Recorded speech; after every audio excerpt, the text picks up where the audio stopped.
Welcome to Kiddo Tube.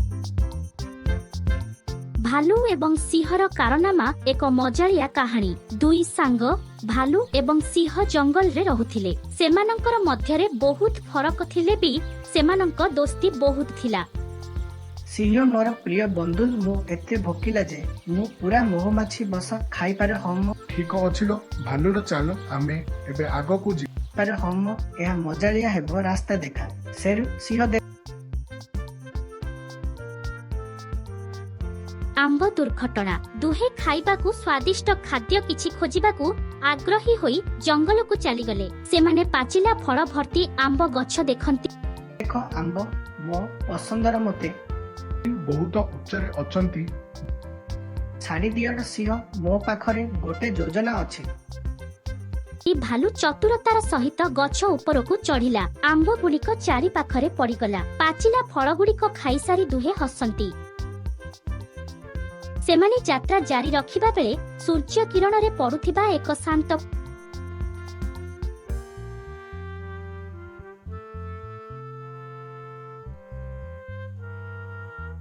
भालुर देख माछरे परिपूर्ण पोखरी हम मते भाबिबाकू दियो।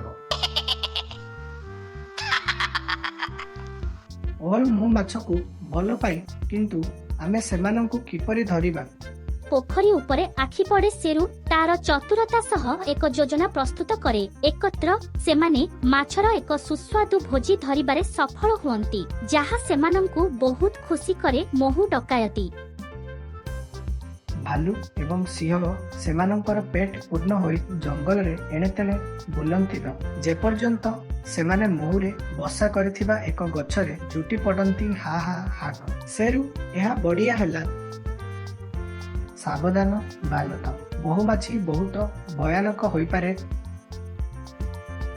सेरुंक चेतावनी न मानी भालू मोहु खाइबाकू गछ उपरे देई पड़े। मोहुरे आवृत होई भालू बहुत हसे। मोहुमाछी तांक उपरे आक्रमण करंती। बहु संख्यारे क्रोधित मोहुमाछी सेमानंकू जंगलकू गोड़ाइथिले। सेमाने निज जीवन विकଳରେ पलायन करंती। जंगल रे सूर्य अस्त हुअंती एवं भालू एवं सिंह आरामदायक निया पाखरे बसी दिनर सेमानंकर मजादार दुस्साहसिक कार्य को मने पकांती। तेणु प्रिय बंधुगण भालू एवं सेरु कहानी रु शिखिले जे बंधुता को वर्णना करिबा दुनिया सबुठारु कष्टकर विषय। एहा तुमे विद्यालय रे शिखुथिबा किछि पाठ नुही किंतु जदि आपण बंधुत्वर अर्थ शिखि नाहंती तेबे आपण प्रकृतरे किछि शिखि नाहंती।